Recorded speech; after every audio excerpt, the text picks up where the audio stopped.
Hi friends, আমি Soma's cooking চ্যানেলে আপনাদের সবাইকে স্বাগত। আজ আমি আপনাদের সঙ্গে সুজি দিয়ে তৈরি কাপকেকের রেসিপি শেয়ার করব।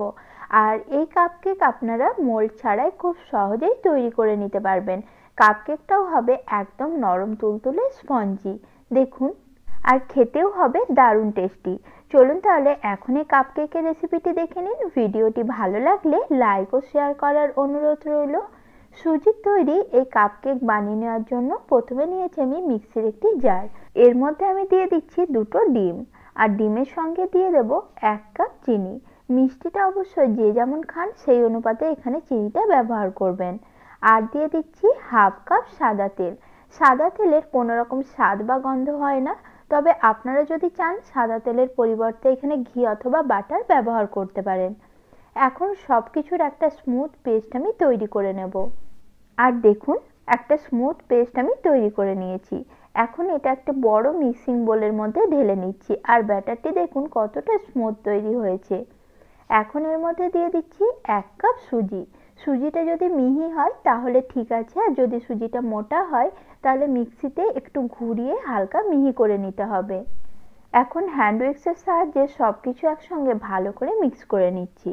আর এই পর্যায়ে মিশ্রণটা ঘন তৈরি হবে। এই মিশ্রণটাকে পাতলা করার জন্য আমি এখানে লিকুইড দুধ ব্যবহার করব। তবে চাইলে আপনারা লিকুইড দুধের পরিবর্তে এখানে জলও ব্যবহার করতে পারেন।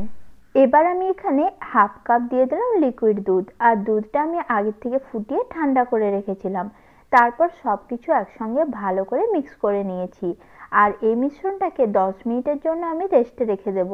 এর ফলে সুজিটা ফুলে নরম হয়ে যাবে। ফিরে এলাম 10 মিনিট পর। এখন সুজিটা আগের থেকে অনেকটা ফুলে নরম হয়ে গেছে। এবার এখানে আমি শুকনো উপকরণগুলো অ্যাড করে দেব। তার জন্য একটি ছাঁকনির উপরে দিয়ে দিচ্ছি হাফ কাপ ময়দা, সঙ্গে দিয়ে দিচ্ছি 1 চামচ বেকিং পাউডার, আর দিয়ে দেব হাফ চামচ বেকিং সোডা। এরপর সমস্ত কিছু খুব ভালো করে চেলে নিতে হবে।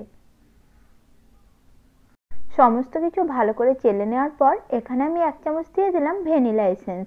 ভ্যানিলা এসেন্সের পরিবর্তে আপনারা এখানে এলাচের গুঁড়ো ব্যবহার করতে পারেন।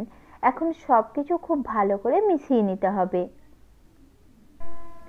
সবকিছু ভালো করে মিশিয়ে একটি ঘন ব্যাটার তৈরি করতে হবে। ব্যাটারটি খুব একটা বেশি পাতলা করা যাবে না। তবে এই পর্যায়ে যদি ব্যাটার খুব পাতলা হয়ে যায় 2 থেকে 3 চামচ ময়দা আপনারা আরও এখানে অ্যাড করতে পারেন। দেখুন, কেকের ব্যাটার আমার তৈরি হয়ে গেছে। আর ব্যাটারের ঘনত্বটা ঠিক এরকমই হবে। এবার যে কাপগুলোতে আমি কেক তৈরি করব সেই কাপগুলো আমি নিয়ে নিচ্ছি। আর এগুলো আমি কফি কাপ নিয়েছি। এই কফি কাপ আপনারা মার্কেটে যে কোনো টাইম পেয়ে যাবেন খুব সহজেই। এই কাপের মধ্যে আজ আমি কেক বানিয়ে দেখাবো। এখন এই কাপের মধ্যে নিয়ে নিলাম সাদা তেল। তেলটা ভালোভাবে প্রতিটা কাপের মধ্যে আমি ব্রাশ করে নিচ্ছি। প্রতিটা কাপের মধ্যে তেল ব্রাশ করে নেওয়ার পর একটা হাতার সাহায্যে কাপের অর্ধেকটা অংশ জুড়ে ব্যাটার আমি দিয়ে দিচ্ছি। কাপের অর্ধেকটা অংশ জুড়েই ব্যাটার দিতে হবে, কারণ কেকগুলো যখন বেক হবে তখন এগুলো ফুলে ডাবল হয়ে যাবে। তাই অর্ধেকটা অংশ জুড়ে প্রতিটা কাপের মধ্যে আমি ব্যাটার প্রথমে ভরে নিচ্ছি। তারপর এগুলোকে ভালোভাবে ট্যাপ করে নিচ্ছি।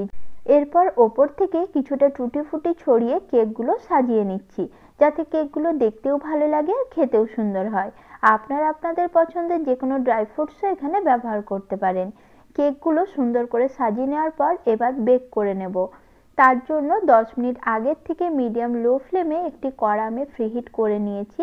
আর মাঝে রেখেছিলাম একটি স্ট্যান্ড। সেই স্ট্যান্ডের মধ্যে আমি এখন কেকের প্লেটটি বসিয়ে দিলাম। এরপর কড়াইটিকে আমি ঢাকনা দিয়ে ঢেকে দিচ্ছি। আর কড়াইয়ের ঢাকনার মধ্যে যে ফুটোটা রয়েছে সেটা একটা কাগজ দিয়ে আমি বন্ধ করে দিচ্ছি। এইভাবে একদম লো ফ্লেমে 30 মিনিটের জন্য কেকগুলো আমি বেক হতে দেব।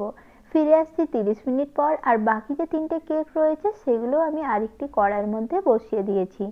30 মিনিট পর ফিরে এলাম। আর এখন দেখুন কেকগুলো ফুলে একদম ডাবল হয়ে গেছে। দেখতেও কতটা সুন্দর লাগছে। একটা টুথপিকের সাহায্যে প্রতিটা কেক আমি চেক করে নিচ্ছি। আর দেখুন কেকগুলো ভেতর থেকেও একদম পারফেক্ট তৈরি হয়েছে। এরপর গ্যাস অফ করে কেকগুলো আমি পুরোপুরি ঠান্ডা করে নিচ্ছি। কেকগুলো আমি পুরোপুরি ঠান্ডা করে নিয়েছি। এবার কাঁচি দিয়ে একটা কাপ এইভাবে এক সাইড থেকে কেটে নিচ্ছি। কেটে কেকটা আমি বার করে নিচ্ছি। আর দেখুন কেকটা কত সুন্দর তৈরি হয়েছে, কতটা নরম তুলতুলে স্পঞ্জি হয়েছে। নমস্কার বন্ধুরা, সকলে খুব ভালো থাকবেন।